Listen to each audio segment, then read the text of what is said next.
रुको, अगर मैं तुमसे कहूं कि तुम्हारी सफलता या असफलता का फैसला अक्सर सुबह के पहले 30 मिनट में हो जाता है, तो क्या तुम यकीन करोगे?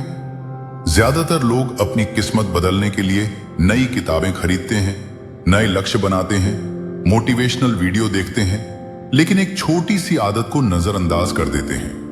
वो आदत है सुबह की शुरुआत कैसे होती है।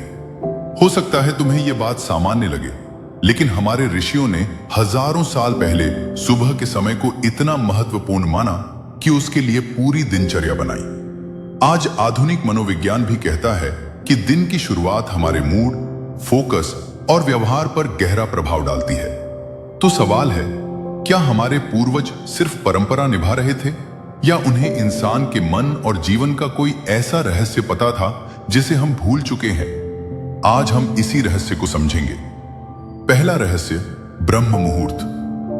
सनातन धर्म में सूर्योदय से पहले का समय ब्रह्म मुहूर्त कहलाता है।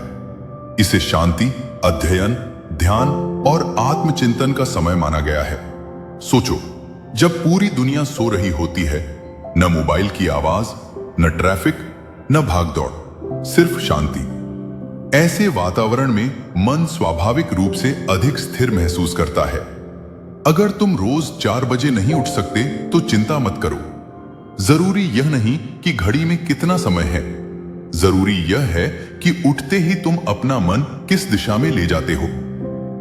दूसरा रहस्य, मोबाइल नहीं, स्वयं से शुरुआत। आज लगभग हर व्यक्ति की सुबह एक जैसी होती है। आंख खुली, मोबाइल हाथ में आया, नोटिफिकेशन, रील्स, दूसरों की जिंदगी, और बिना जाने हमारा मन तुलना, चिंता और भाग दौड़ में प्रवेश कर जाता है। हमारी सुबह हमारी नहीं रहती, वह इंटरनेट की हो जाती है। हमारे पूर्वजों ने इसलिए कहा, सुबह सबसे पहले स्वयं को याद करो, अपने भीतर की शक्ति को याद करो। तीसरा रहस्य, हथेलियां देखने की परंपरा। बचपड़क में शायद तुमने भी सुना होगा, सुबह उठकर अपनी हथेलियां देखो। कई लोगों को यह सिर्फ एक परंपरा लगती है, लेकिन इसका संदेश बहुत सुंदर है। यह हमें याद दिलाता है कि मेरे कर्म मेरे हाथ में हैं, मेरी मेहनत मेरे हाथ में है, मेरा आज मेरे हाथ में है। दिन की शुरुआत जिम्मेदारी से होती है, बहानों से नहीं। चौथा रहस्य, शरीर की शुद्धि। सनातन परंपरा में शरीर की स्वच्छता को पूजा जितना महत्व दिया गया है। क्यों? क्योंकि जब शरीर हल्का महसूस करता है तो मन भी अधिक शांत रहता है। दांत साफ करना, स्नान करना, स्वच्छ वस्त्र पहनना, ये केवल आदतें नहीं हैं। ये अपने मन को यह संदेश देना है कि आज का दिन एक नई शुरुआत है। पांचवा रहस्य, प्रार्थना। बहुत लोग सोचते हैं कि पूजा सिर्फ धार्मिक कर्म है, लेकिन प्रार्थना का एक दूसरा अर्थ भी है। कुछ पल रुकना, अहंकार छोड़ना और अपने मन को सही दिशा देना।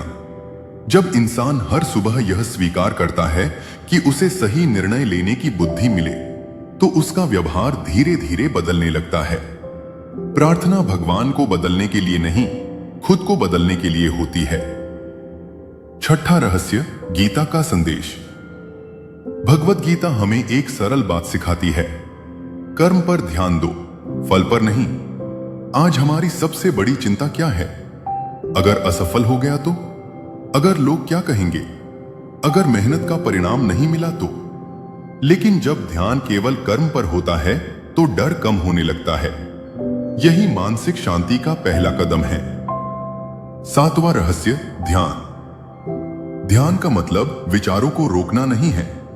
ध्यान का मतलब अपने मन को देखना है। रोज सिर्फ 10 मिनट शांत बैठो, गहरी सांस लो, धीरे धीरे छोड़ो। अगर चाहो तो ओम का उच्चारण करो। कुछ दिनों बाद तुम खुद महसूस करोगे कि मन पहले से अधिक शांत होने लगा है। सुबह की आदर्श दिनचर्या। अगर तुम्हारे पास सिर्फ 30 मिनट हैं तो इतना करो। उठते ही मोबाइल मत देखो, 2 मिनट शांत बैठो, अपनी हथेलियां देखकर सकारात्मक संकल्प लो, शरीर की स्वच्छता पूरी करो, 5 मिनट प्रार्थना या मंत्र, 10 मिनट ध्यान। 5 मिनट कोई अच्छा विचार या गीता का एक श्लोक पढ़ो, बस इतना ही। याद रखो, जिंदगी एक दिन में नहीं बदलती, लेकिन हर दिन की शुरुआत बदलने से धीरे धीरे पूरी जिंदगी बदल सकती है। सनातन धर्म हमें केवल पूजा करना नहीं सिखाता, वह हमें अनुशासन, संयम और जागरूकता के साथ जीना सिखाता है। अगर आज से तुमने अपनी सुबह बदल दी, तो हो सकता है कुछ महीनों बाद तुम्हें एहसास हो कि बदल तो तुम्हारी पूरी जिंदगी गई।